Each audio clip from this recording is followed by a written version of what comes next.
Hello everyone, I am back in my old office due to unforeseen circumstances. Namely, I'm back in my own house. You may have seen somebody called Paul Townsend commenting on my videos, saying that I've plagiarised them. I've not. I filmed them, so they are mine.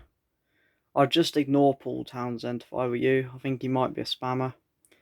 Anyway, I, I'm definitely not padding out the introduction because this story is shorter than average. So, yeah, definitely. I'm definitely not padding that out. Anyway, this story is The Desert Michael, a non-made up animal, a wondrous specimen. Dumb losers have been asking me, Booin, you're so clever and handsome, can you tell me what a desert Michael is?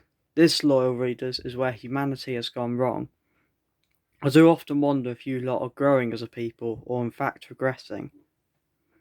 Every sane person knows that a desert Michael, or to give it its Latin name, Michael desertum, is a lizard-like creature with scales as green as mucus, has a long spiky tail, and lives in the grass up a tree in my local park. If you want to look, it's tree-free on the front entrance, the tree that all the dogs poo next to, because they know of desert Michaels and sacrifice their stool to it, believing it to be a god. At night I see them go to that tree and worship them in awe, promise. But the most wondrous thing about the Desert Michael is its face.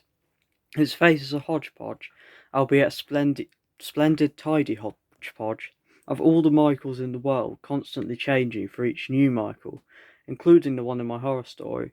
If you haven't read A Ghostly Ghost, it is £146 at WH Smith. I've upped the price of all my books to reflect the quality of the talented genius that is moi.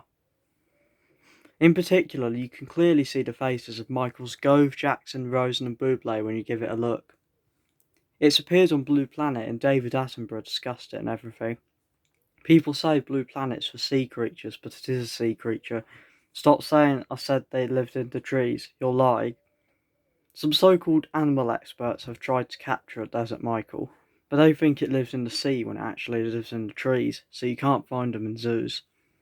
As it lives in the sea, not the trees, they eat fish, whales, which are fish, and annoying noses who get on my nerves. Speaking of annoying noses, Boo made a rip-off of the Desert Michael called the Mesut Daikel.